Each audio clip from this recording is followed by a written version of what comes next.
everyone around me are so happy? What makes them happy? Like, I'm not jealous, but why am I like this? Why I feel like left out and not included?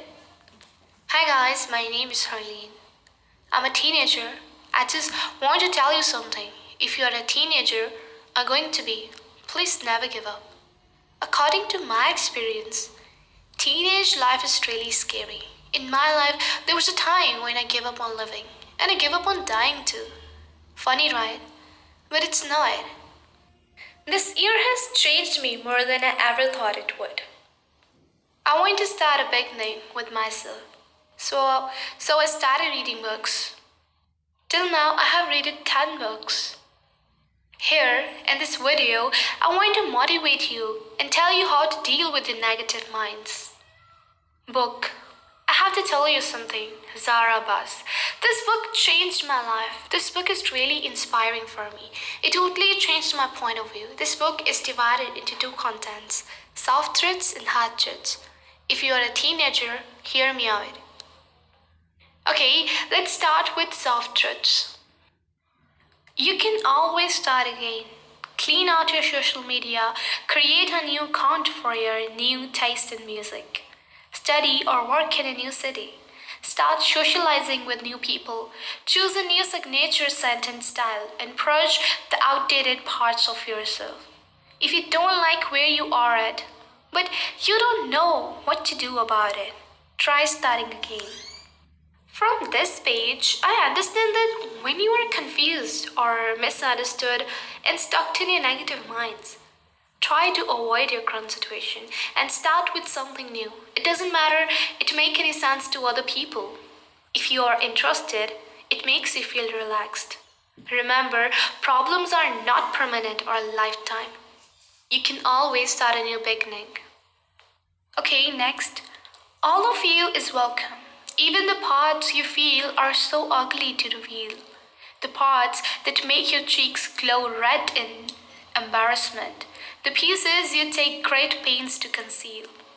You don't have to suffocate them anymore. All of you is welcome here. These words show great into reflection of today's generation. Sometimes we hate ourselves and our bodies, no matter how much we try. Sometimes we feel insecure about our bodies and words we said in excitement. Makes us embarrassed. Just relax. Don't let those things affect you and your mental condition. We all know words are dangerous more than knives and scissors. So be careful before opening your mouth for something, because once you said it, it can never be unsaid. Be kind to people, because everyone are fighting their own battles in their minds. Next.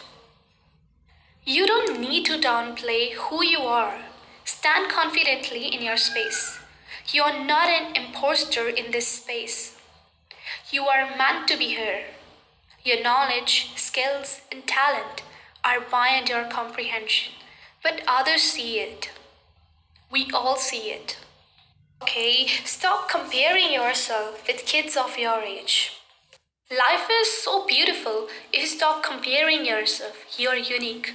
God loves His creation. If you think nobody likes you or care for you, you are wrong. There is God and your parents who loves you unconditionally.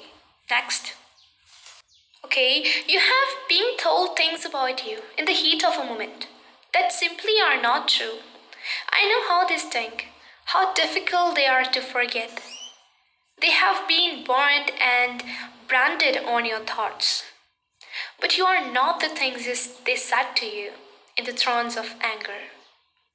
You know that sometimes your parents or loved ones say such words that destroy your mental health, and you started feeling extremely low and sad.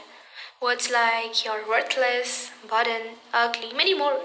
But that's not true. It doesn't define you. When the person is in anger, never answer back or argue. This is what my opinion is. Next. Let your art be clunky and awkward. Let your creativity flow until it runs dry.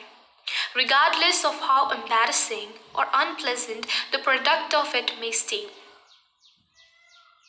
Create for the sake of shifting stagnant energy to something outside of yourself. The way you transmute And your entire world accumulates doesn't need to be flawless to be art. It doesn't need to be tweaked. It's created until it's good enough. Leave it unfinished if you want to, and enjoy the process of making something without a bigger purpose. Sometimes we want purpose or benefit of doing something. Relax, do whatever, but never give up on you. If something you want or like, just go and achieve it. Don't put pressure on your mind. Just enjoy the process while doing it. Next. Regardless of whether you believe it or not, you are important. You are worthy. You are good enough. You are acceptable. You are valuable. Those who are meant for you recognize it, and those who don't recognize it are not meant for you. Now, let people judge you. Never show who you are. Let them judge you. Because you can't be a nice person in everyone's eyes. Let them talk bad about you. Because you are not what they are saying. The one who truly want to know why you are the way you are will recognize your worth. Stop proving yourself. They will never change their opinion about you. Next. Lovely promises to make yourself, to stand by your side when the rest of the world doesn't, to cherish your essence and hold tightly to your sparkle, to love every little bit of your being, wild and muscular, to listen and give words to the sentiments within your heart. Love yourself, whether it's your ugly side. If world is against you, let it be. If they never accept your flaws and attitude, it's alright. You're born alone and die alone. Nobody cares if you're sad or just dead. Next. You make people feel so understood. Don't you think you deserve a little understanding too? This question is for all the overthinkers. This is so heart-touching. My friends always say, Harleen, you understand my feelings, and your words always help me to overcome. But then she's asked, how can you give perfect solutions for my problems? They don't know that the words I always speak to them are the same words I always expect from them. Last year, I was sitting quietly in my class, and one of my friends came and sat beside me and asked me, why are you sad today? At that time, I just need a hug. I told her I was just gonna go through it earlier, and she sounded like she couldn't care any less, and that should sometimes hurt me. Everything was so hard, and I was trying my hardest to hang on, but I really feel myself slipping. Next. Emotional pain doesn't control you.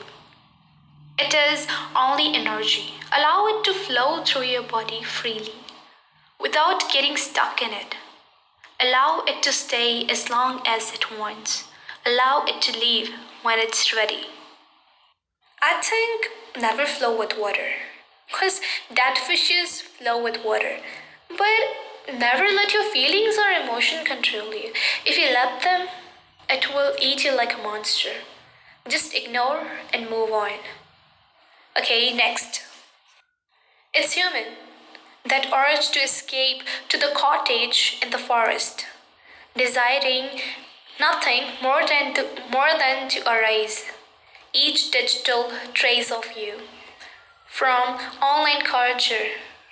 And when that hunger insidely sneaks up on you, I hope you listen to your hearts, yearning for all things low, soft, simple. Every human wants to run from their house once in their lifetime, right? Not because of their lovers, just want freedom, never let it happen. Actually, when I was 13 years old, I wanted to escape from reality. I was happy with my own imagination, tried to avoid the outer world, and end up being an introvert. Listen to your heart and try to stay happy.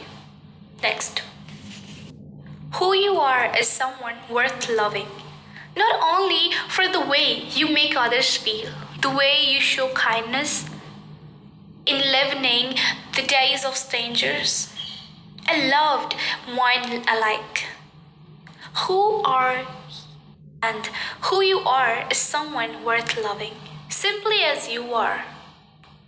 Sometimes I think that that we all are just not it's not my feeling only, it's many teenagers that sometimes we think that we are just a waste of space and nobody wants us. It's wrong. Maybe your smile changes someone's mood, your kindness makes someone happy, your jokes make someone laugh, your existence makes someone stay. You are important.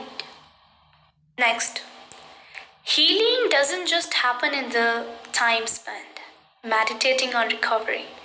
It continues in the small moments. The time you and your sister spend applying face mask and you forget for a moment that there is healing to be done.